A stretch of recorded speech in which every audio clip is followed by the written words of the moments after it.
Alright guys, I know a lot of my friends have been asking me to show them how I curve my hockey blades.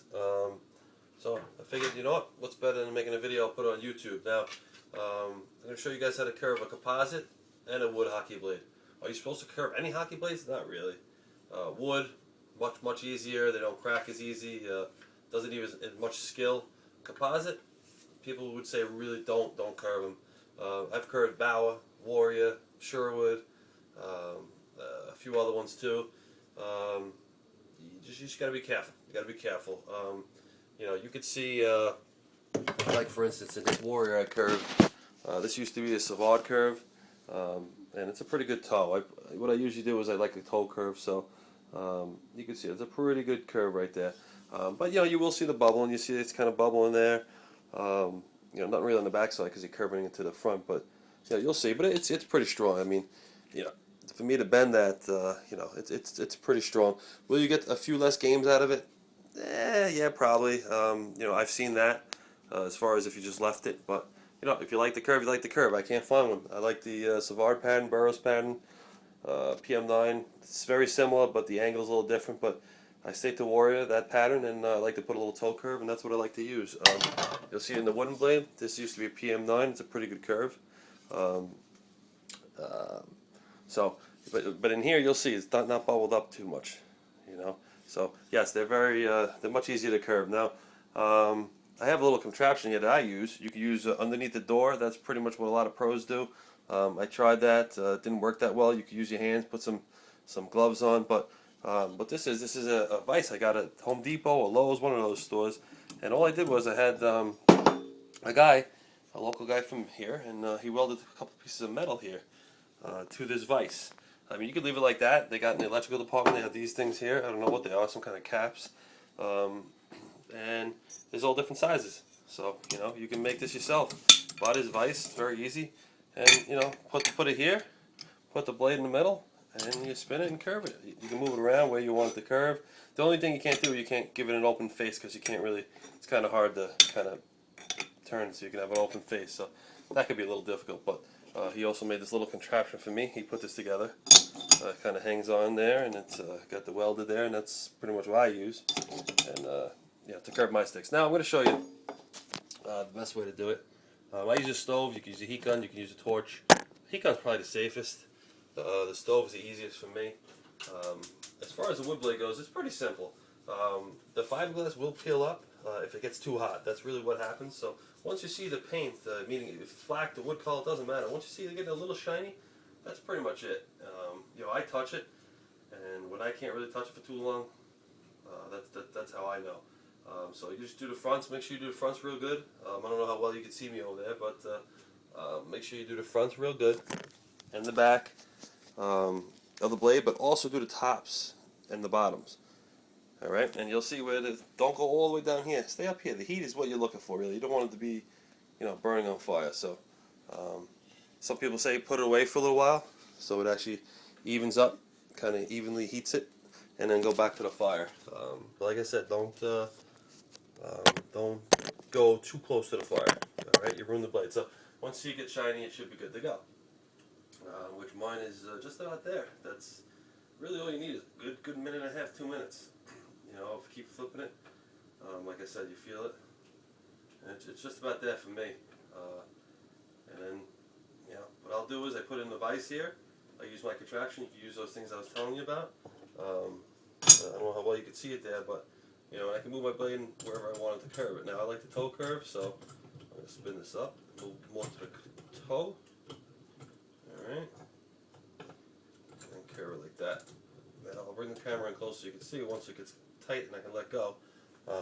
So that's how that works. So it's pretty cool. And now I can turn it, and you'll see it bending. As I turn it, you'll see it curving. See? And I'm just adding the toe curve to it. Alright, and that's it. That's it. You can move this here if you like it more in the middle. You can play around and giving it the angle. I've tried it. It worked a little bit. You could put something underneath here and kind of up to the top there, and it kind of angles it over. But I don't need that, so I didn't really do too much playing around. But that's how I do it. Now you can also go underneath a door and curve it like that, but you can't really hold the curve there, and you kind of, it's not the same every time. So you'll see my lines in there. And that's, see my lines in there in front of the blade? That's how I know my angle and my curve. So I'm supposed to leave that in there and let it cool. Once it cools, you take it off, undo it, and the curve stays.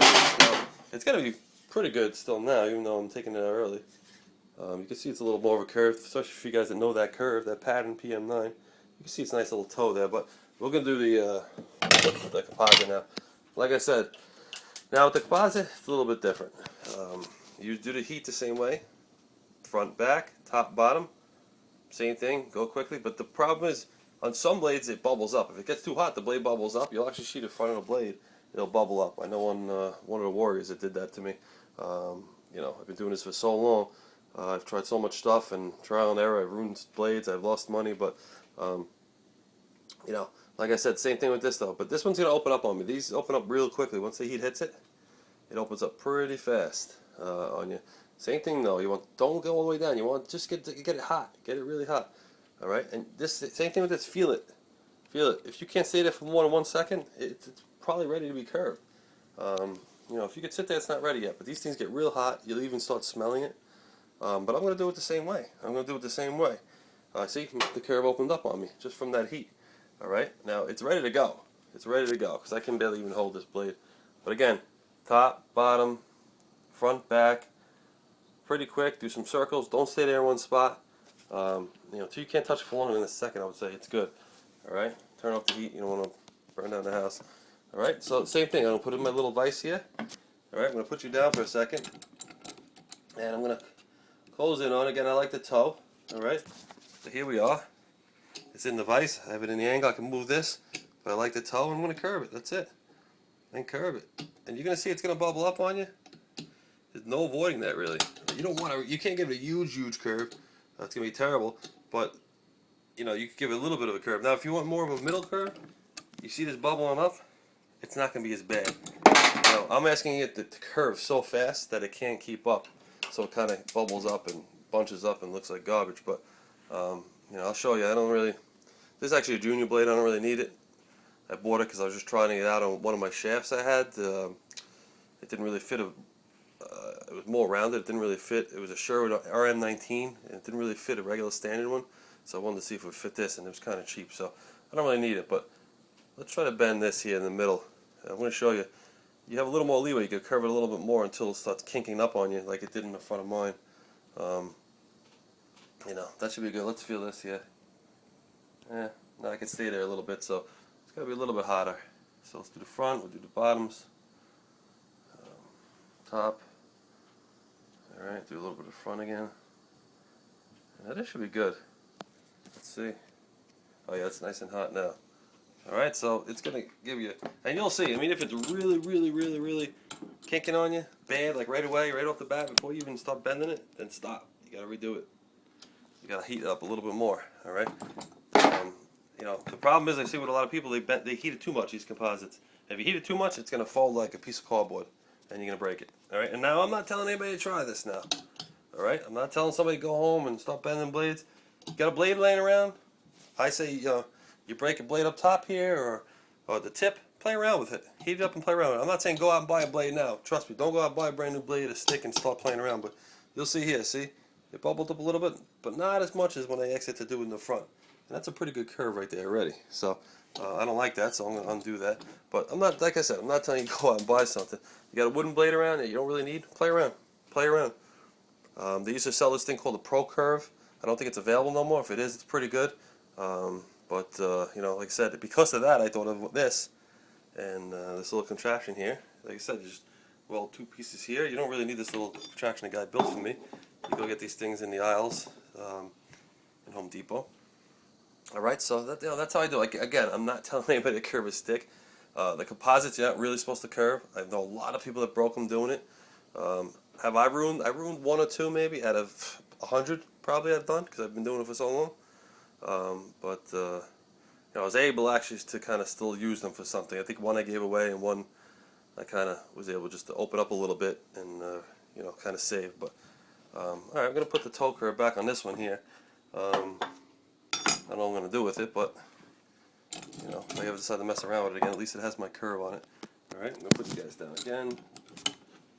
All right, and that's pretty much it. So here we go. turn it and turn it really ever so slowly. Same thing with the door. That's the problem with under a door or even a hand. It's everything is you slip a little bit, you turn a little too hard, and you're gonna fold the composite blade, especially a composite blade, in half. The wood's a little bit easier. It's a little more forgiving. You mess up, you can reopen it. Again, watch it with the wooden blades. You heat it too much, and that's how you're gonna get that. You're gonna get that fiberglass that falls off. A lot of times you can't really avoid that. I noticed that. I tried some wooden blades, and I noticed that. You know, and it was hard to avoid that fiberglass falling. Just some blades just made like that. They're kind of cheesy. But other than that, it's how you do it. Again, don't go out and buy a brand new stick, $200 stick, and go do this. You know, wait till you break one, or wait till a friend has one, or you see one laying around the rink, grab it and try it out. But I would go for it. Try to get this made here. The vise, I don't remember. It wasn't too expensive. But you're gonna see a pretty wicked toe curve I could put on this thing. And you'll see, you're gonna see some crack and some bubbling, but this thing's pretty nasty now. So alright guys, man, so good luck. Like I said, I'm not here to tell you do this, do that. Buy a brand new stick. That's a great idea. Heat it up, put on the snap, you know what I mean? So you gotta try it out. You gotta try it out. Find one laying around the rink, ask a friend, one that you break, you got a wooden one laying around, try it out. Try to make one of these. If the Pro Curve's not around, which the people are great, I remember talking to them years ago. If they don't have that, if they do, go grab that. If not, try to build this. It's pretty cheap. Even without these things, you guys might figure something out that you can do with it, just using the vise itself. Maybe just getting two loose pieces of metal, putting it in the middle, and taping it, and then vicing it. I don't really know, but alright guys, good luck, have fun, be safe, and that's pretty much it. Alright, any questions, put it on my page. I know I probably messed up, said some words that kind of confusing, and you're probably saying, you know, what's going on, what is he talking about, how do you do that? But you know, ask me some questions, I'll try to help you out. Like I said, I'm not a master here. I've been doing it for a long time. I like a toe curve, and they're hard to come by, especially with the angle that I like and all that good stuff. So this is getting pretty cool, but that's it. You know, again, I'm going to say it 100 times. I'm not telling you to go out, buy a stick and break, you know, heat it up, because